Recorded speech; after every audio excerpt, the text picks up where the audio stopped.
Well, here we are at a campground in northern Uganda. I certainly never expected to hear myself say that. I really don't know what to expect of the next few days, but I'm looking forward to it. I'm sure it's going to be an adventure. When we pulled into the Eden campground, Dave, Jerry, and I were pretty excited to see that they have a bar here. Here in Uganda, they don't really camp the way we think of camping. It's mostly just day use here. It's really more like a big park.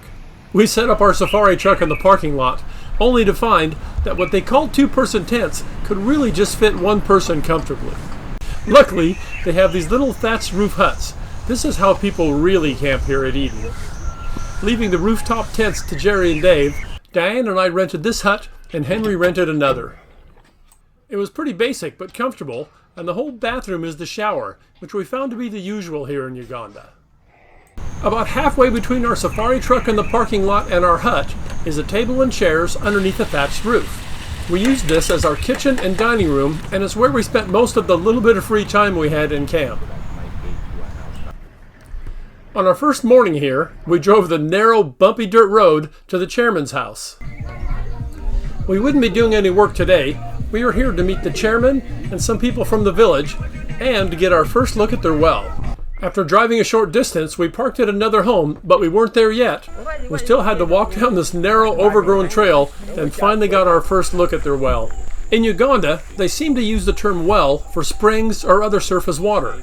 Drilled wells, like the type I'm familiar with, are called boreholes here. This is the source of their water. The people come and fetch water from here. They drink the water just the way it is. And then cattle come and drink from here. We arrived back at the chairman's home to find more people had gathered.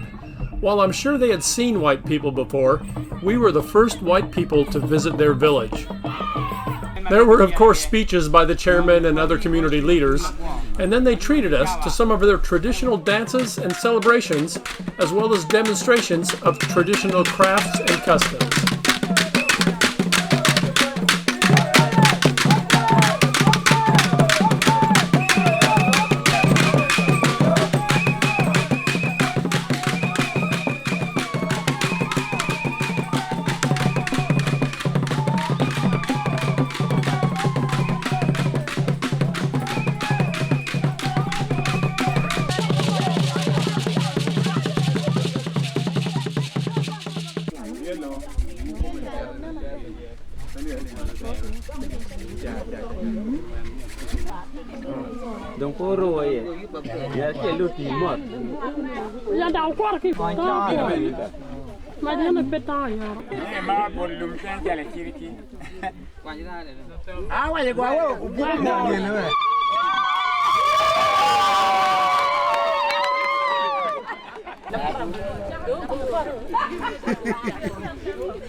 Then you pour your water.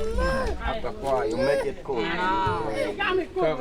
You see by show of hands who is going to be with us tomorrow in the morning. We are all going to be down there. The next morning after breakfast in camp, we drove back to the village and walked down to the well to get started. Some of the men from the village were there before us, and it was exciting to see how much work they had already done. We would not be installing a filter system here today. For now, Henry just wanted to clean out the spring and dig a channel to ensure a steady flow of water. We were happy to pitch in and help, doing whatever we could.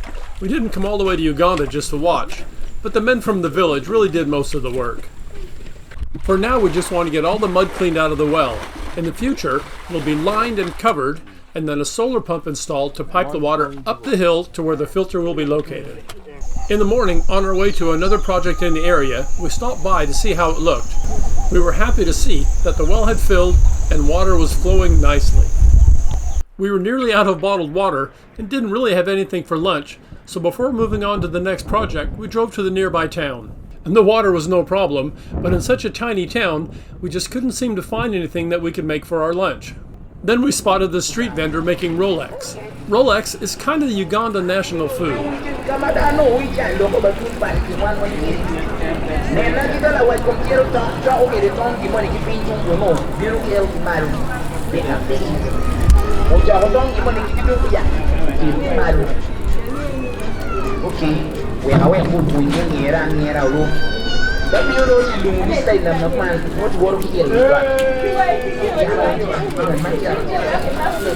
I really didn't expect to be eating Uganda street food, but we had these Rolex several times, and they are great.